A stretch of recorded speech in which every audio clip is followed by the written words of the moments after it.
Hey, what's up? This is Allan Kingdom, and you're listening to the hottest right now. This is the Sarah Harrison Show on Bang 103.6. This is the Sarah Harrison Show. You heard it here first, you dig? The lady in the trap, you already know she bring the heat first to the UK. Let's get it. It's what it is. Bang Radio 103.6 FM, the Sarah Harrison Show tonight. I'm so glad to be welcoming this guest right here because we've been talking for ages to get him on, but he's dropped a project and instantly I was like, I need to hear him back up. He goes by the name Allan Kingdom. What's good, man? What's good? What's good? How are you doing? I'm doing great. Where are you in the world right now? I'm in Minneapolis, Minnesota right now. Okay, is that your birthplace? No, I was actually born in Canada. I was born in Winnipeg in Canada, small city in Canada. And then moved to the U.S. when I was in about 5th grade. So I've been here most of my life. I've been in Minnesota most of my life. Oh, Minnesota. What's it like for people like, you know? Very cold. It's like very cold right now. It was -6 degrees Fahrenheit yesterday. So yeah, it's cold during the winter, but there's like a lot of trees, a lot of nature, a lot of lakes, a lot of forests. So I don't know, it's a very friendly place. A lot of good vibes too. Nice. Well, I should take a trip there, man. You don't really hear people of going to Minnesota, you know? Like, it's not a touristic place, I guess. Yeah, it's not like a tourist place, but it's like, I don't know, when you come here, it's like you just want to come back. So listen, I mean, the listeners here in London on Bang Radio, they should be familiar with your name, Allan Kingdom, because I think the first time we really saw you kind of break through was the hook on the Kanye West song All Day. But I know you've been making music for a lot longer, right? Yeah, I've been making music like pretty much all my life in some form. Whether it be poetry, etc. But Allan Kingdom, I became Allan Kingdom when I was 16 years old, and just started like putting out videos and songs from my room, and just grinding it out and putting on shows in my city, and just working and hustling. And it led up to that moment at the Brit Awards. So I've kind of been putting out tapes and EPs and projects, and the Northern Lights one that I just put out January 6th is my newest one. Yeah, you said you became Allan Kingdom when you were 16, so what were you known as before? It was just Allan K before. I was just like, I knew I wanted my name to be in it, because I just wanted people to call me my name, but I wanted it to be two names, and I felt like Kingdom just describes me the best. Just describing like where I come from and my background and how my music sounds and what I believe in, it just fit. So I just stuck with that. Yeah, definitely stands out. It's a name that stands out. And something else that really stands out about you is the dynamic range in your voice. I mean, it makes you so distinctive. And I'm pretty sure that's one of the biggest reasons that Kanye had you on that record. Just explain to us like where it all came from, because I feel like there is a lot of history to your voice, and there's something in there that tells a story, like just your voice by itself. Like, what is your musical background and even like your cultural background? Yeah, thanks. My mother is from Tanzania, and my father is from South Africa. So like I just naturally had like a broad scope of like just African music, and like hearing a lot of it at one time when I was younger. A lot of like choir music, like I sang in choir, and when I was younger I was in like little like singing groups and stuff like that. So there was just all of these influences naturally, and being in Canada, etc. I actually got introduced to hip hop later than most people. Like I got introduced to hip hop when I was like a preteen, you know, and so I was basically raised on like African dance and gospel and like a lot of other things, and I would always just sing harmonies on top of the songs, etc. So I feel like those even just subconsciously have had an effect on my music. No doubt. I can really, really hear the gospel in there, and especially in your latest project, Northern Lights, which is actually up for free download right now. So all the listeners, make sure you grab that. It's actually just one click. You can hear it on SoundCloud, but you can actually download it straight onto your computer from your website, right? Yep. ALLAN-KINGDOM.com. Yeah, you just click on the picture and it downloads. I just wanted everyone, for me, the most important thing is everyone just hearing the music, you know, like, because as long as people like it, I think I'm doing what I'm supposed to, at least, you know, like, so yeah, for me, the thing, I just wanted to get the music out, and I just want people to have something to enjoy, because we spend enough money every day anyway, so. Allan, I think it's more than something for people to enjoy. Like, there's so many messages in there that need to be digested, not just, you know. Yeah, no, it definitely is. It definitely is. But at the same time, like, I still want people to, like, when I made these things, these are just like my regular thoughts, you know what I mean? So I kind of feel like I just want people to come into my world almost, you know? And I feel like I don't want to like push any message on anybody. I just like people to listen and just vibe out and like catch what they catch, you know? Yeah, I do understand what you mean about forcing it on people. It really didn't sound like that. I feel like you delivered it in quite an uplifting and natural way. Yeah. I just want to make, exactly. I'm a guy that like is like, I always just want to make sure everything is fun and like, you know, and like it's a good time, regardless whether I'm talking about like my struggles or I'm talking about like the way I feel like the world should change. I mean, I feel like I've learned the most when I was having fun. So I just, like you said, it's like very uplifting and like bring people up. I just always want to keep that my main thing, and you know, like the root of my music. No doubt. And I mean, even musically, it's very rich musically, and I know that you're a producer yourself, right? Yeah. So in the beginning, I mainly produced my own stuff when I was younger, and as I've like gotten into the game more and met people and worked with Kanye, etc., I've expanded as a producer in the sense that like I can work with other producers and still get like the quality result, or still like get what I want out of a song, and it makes it easier, honestly, working with other musicians that like actually know how to play a piano, etc., or actually know actually spend time on the computer and producing is a specialty, because I kind of like to dabble in everything. And even though I started like making my own beats, and I still do, like some of the tracks on the album I produced with Plain Pat, or a variety of other producers. I feel like I've gotten better at being like a director, you know? So like getting in the studio with like 3 or 4 producers and us coming out with a song that still sounds like an Allan Kingdom song. I see. So how on earth were you not one of the like 10 producers on All Day? Oh yeah, I know. I came in too late in the process. When I came in, the track was already being worked on for like a year or two, a year and a half or something like that. So I came in and like the missing link was the hook, I guess, you know? So I just came in and did what I needed to do, and it came out how it did. Like the thing about All Day, like that people don't understand, is that with Ye, he just likes to keep people with good vibes that like just contribute to the energy around him. And so he gives credit for that, you know what I mean? So there's like so many writers on it and so many producers on it, but they're mainly like their main ingredient to the song was to give it that feeling and to like make it what it was. What is the whole concept behind that hook? Like what you talk about is, I feel like it's very contrasting to the verses and the way it's delivered and the way it's written. Like what are you talking about? I took a young sweet breath and I reached into the earth. Actually, that was like part of like I had written a longer song and he liked that, so we were in the studio and I had written something longer, and that was the part of it that he liked the most.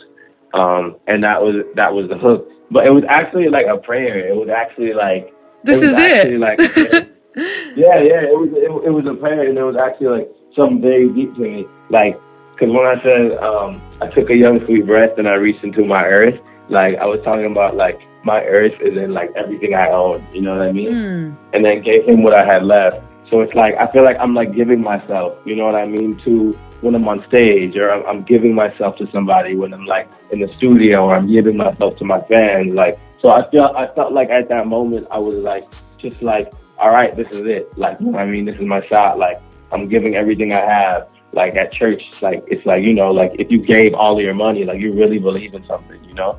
So that's how I felt when I wrote that. And that's why like the lyrics came out like they did. Nice, man. Reaching back to your gospel roots as well. Yeah, exactly. So man, there's different influences like in my songs from different parts of my background. That's awesome. Yeah, we could definitely hear that. And I'm sure, you know, you've been asked this question time and time again. You know, going into the studio with Kanye is not something that you could just Google and, you know, turn up at his studio. How on earth did that situation come about? That came about just like it was like the right timing. Everything connected. Like my music was being listened to by like people in the circle, like Virgil Abloh, etc. Justin Vernon, and so like he was in the studio with some of these people that were cool with me already, and had been listening to my music for a while. So we were both familiar with each other's work. Me and Ye were familiar with each other's work at the time. Me and Justin Vernon were. He had come to some of my shows in Minnesota. So, like, everything just lined up. And they were just like, hey, Ye's at the studio. Plain Pat was there, my manager. So, like, Ye's at the studio, blah, blah, blah. And so I went over there. It was just so natural and so casual. It was almost like when my homie is at the studio, you know what I mean? They're like, hey, we got this other dude over here. Like, let's see what we can do. It was just so natural that it was like I was nervous as hell on my way there, but it was still like the way it went about. It was just mad. It was mad cool. Yeah, it's one of the hardest things. Like it's as an artist is to maintain like professionalism and your fanism. Yeah. I mean, when you meet people, you just realize that like all creatives speak the same language. So it's like so true. Oh my gosh, yeah. Like someone that I would click with. In my city or my town that I'm in the studio with all the time. Like when I meet another creative, whether it be in London, when after the awards and we were in the studio working on All Day and Skepta came through, etc. Whether it's in LA or whether it's in New York, and I run into different people. If people just have that natural creative energy, you just click with them, and it's not weird. It's only weird before you meet them because you only know what you're told or only know what you've seen. But after you meet people, it's just like making new friends, Yeah, so true. And it's one of the reasons why I love interviewing artists anyway, or just creatives in general, because I come from a creative background. I come from a music making background myself, so I love just getting into these like geeky conversations and it just flows. Yeah, exactly. It's almost like borderline nerdy, like because you guys like just geek out, like you said, and just talk about like things that only you understand, or like things that you relate to that nobody else understands. It's like when you're part of a club, or like if you're an athlete and you meet up with other athletes. It's the same type of thing. So listen, I want to take it back to your Northern Lights mixtape, and I'm not normally one to really care about features. I don't really look into it that much, but I looked at the track listing at a glance, and the features are actually what stood out to me. And the first one that appears comes in at track number 3, and it's Chronixx. I mean, that is massive, and that track just really strikes a chord with me. It's called Fables. How did this record come about? It's so dope, man. And what is the message you were trying to relay, and kind of why did you think Chronixx would add to conveying that message? This record came about just for me. I was actually in LA when I recorded it, and the situation I was in when I was out there was like I didn't know I was going to even be like recording a song. I went up to the studio to meet somebody, and they weren't there. And I met with a producer that I didn't know I was going to meet, and we just ended up vibing and talking, and I went in the studio and freestyled, and we came up with this hook, and we just kept building on the beat, and the song was perfect, and we kept listening to it, and me having my background of my mother being East African and my father being South African, and then also being in a tropical environment in LA, like I feel like those vibes definitely fed into the music, And the more we listened to it, Chronixx just felt like the right thing. And when I choose features for my project, I don't really go off of, this person, he's obviously like massive, but it's like, it's not like if this person got on my hook or if this person got on my project, how many numbers would I get? It's never really about that to me. It's just about what would make the song better and the message. And like for me, fables and not telling fables is something that I've experienced just on the grind, like in the game, and things can be smoke and mirrors sometimes when you realize that, and you realize like the only legitimate things are the things that are like rooted in truth at the end of the day, or like rooted in something that means something. So it just all came together. And I felt like his project, Terrible Dread, and the things that he says and the messages that he represents just fit the song, and it just flowed perfectly. He sent back his collab in like the nick of time, like the day before we had to release the project, and we got it mixed, and it was everything just worked. Everything just worked perfectly. So. That's it's such a beautiful song, and as soon as Chronixx comes in as well, I just feel like it's a Disney movie. Yeah. It definitely raises the song to a different level, I feel like. Yeah, so other artists you've got on here, Jared Evan and D.R.A.M. Again, what was the thought behind that? D.R.A.M, like, was someone I had just been listening to his music on SoundCloud, and obviously Cha-Cha, some of his other music, and I performed with him during the Chance the Rapper New York stop. He brought me out, and we just vibed and clicked, and the song, he sent back his collab on the song, he sent back his verse, and it was fire, and I put it out. And I just based my collabs also off of who I listen to, and I think it's cool. And D.R.A.M was definitely someone I felt like represented the youth culture and like the new movement and the new sound, and influencing the mainstream and influencing what's going on. And I wanted to make sure I represented that on the project. As far as Jared Evan, we just got in the studio and clicked. And we were just, when I stayed out in New York last fall, I went up there for a couple months, and we just clicked, and we'd be in the studio every night, just cranking out songs, just making songs, and then we just chose the best ones and put them on the project. And I felt like his sound, he has more of like a pop sensibility. Yeah. And I have more of like a hip hop, like, you know what I mean, type background. And putting those things together, I think it was just perfect. Yeah, I think the D.R.A.M was a good shout as well, because you both have a soulful delivery in your voice. It really comes from a soulful place, and I think that really worked.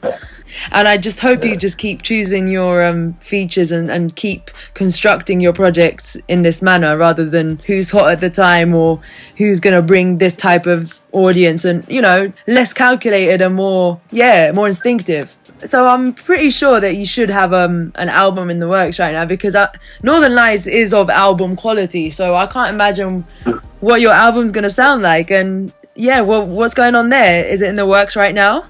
Yeah, definitely. We have some stuff done for that, and like I feel like I have a clear direction, right? Like when you release a project, it's almost like a conversation. Like I release a project, and then I hear what people have to say back, you know what I mean? And then I speak back to them. Like, it's like a conversation with the world or with society. Nice. So it's like I'll have songs ready, and then, because I'm always making music, so I'll have songs ready for my next project, and then I'll put out a project like Northern Lights. And then I'll be like, wow, people actually like this song more than I thought. Or people actually like when I do this a lot more than I thought they would. Like, or maybe I thought my favorite song on there, or the song that maybe I thought would do the best doesn't. And like, there's nothing wrong with that. It's just like a conversation, you know? It's like when you show somebody a painting and then they give you a critique, and it's just like love. That's how I feel like it is with my fans, or just releasing music in general. That's how I view it. Is like, it's this conversation of trying to make each other better. I put a message in my music for myself, like for my own needs, to be therapeutic for myself, but also for other people. And I feel like when I get the feedback of what they like and what they're feeling and what they're not feeling, it makes me better as an artist. So I have songs ready for my album that I may use, but then after I put out my project, I'm like, maybe I should go back and tighten this up, or maybe I should make a couple songs like this. So, you know, it's always like a constant process of just like testing. It's kind of like being a chemist, or like making a formula or something. Yeah, I respect that. Yeah. Why Northern Lights then? Why that title? I feel like that just fit the background that I grew up in. Like, the Northern Lights happen, I believe, every like winter and fall in North America, and like more north in Canada, like the more north you go, the more likely you have a chance of seeing them in the sky. And there's just like some crazy lights that like go on in the sky. I'm not like completely educated on how they work, because I don't think there's like any real rhyme or reason, because you can't like track where they're going to be. Like, you have to be at the right place at the right time to see the Northern Lights. There's no real way to track them. You just kind of have to be in the places that they're most likely to show up. And they're like beautiful, like they're like greens and purples and blues, and the sky just flashes lights. And I felt like that's what this project kind of was. And I felt like the timing of everything is, and I worked hard and I put in the work, but a lot of it was just kind of like, you know, being in the right place at the right time, and putting like different pieces of myself together to like create the right thing, you know. And it's like I dropped it on my birthday on January 6th, so it's very personal to me, and I just wanted people to like know about me before I put out another album or put out like another project. I felt like I just wanted to piece all of the parts of my background together for this project. No, that's super dope, man. I definitely feel like you're connecting with your fans very organically, and there's nothing calculated. I don't feel it anyway about what you're doing, and that's what I love about it, man. Hey, thank you. I've been trying to keep it, you know, like keep it organic, you know, keep it real. I hate saying keep it real because people have been saying that for like decades, but at the end of the day, that's what people like, you know. People like there's no way that's simpler to put it. Like it's like people just like that realness, and as long as you stay true to yourself, I think it pays off. I fully agree, man. I really could be sat here breaking down each and every single track, but that's like absolutely impossible, and I'm sure we'll get to do that later down the line, maybe when you come here in the UK. Where's your favorite place to record, Allan? My favorite place to record out here is probably, it used to be in my room, but like that when you do something somewhere for a long time, you just get tired of that place. So you do, right? Really yeah. But I don't know. Right now, at this point in time, my favorite place to record is the West Coast, is LA, because it's like when you go out there, there's like really no stressing. Like there's nobody really in your way. You know, like everything is very spread out. It takes like 30 minutes to get anywhere, so it's kind of like people just post up in their houses, and then you usually set up a studio in the place that I'm staying and record. And I'll just have whoever comes through and do what I need to do. But it's like very, you know, everyone's very chill, and I kind of naturally have that vibe. Like I can't be there for too long because I'm also really fast paced, but it's a really good getaway spot just to like calm down and like write my thoughts down and like just marinate on some ideas. So any penciled in dates for London? No Pennsylvania dates for London yet, but like I'm like so sure I'll be there this year. Like I'm like really sure, but no complete dates yet. No like locked in dates yet. Got you, because you've been here before, right? Yeah. I was there first. I was there for the Brit Awards actually for the first time. That was the first time I'd ever been there. Yeah. So nice, man. So hopefully the second will be sooner than expected. Exactly. So for all the listeners who are just being introduced to Allan Kingdom tonight for the first time, make sure you get familiar with all his material. You can find it on soundcloud.com/Allan Kingdom, Allan with a double L. Get familiar. I'm pretty sure you will just be attached to his music, man. And I'm so glad that we got to catch up with you here on the Sarah Harrison Show. Thank you so much for your time, Allan. Thank you so much, Sarah.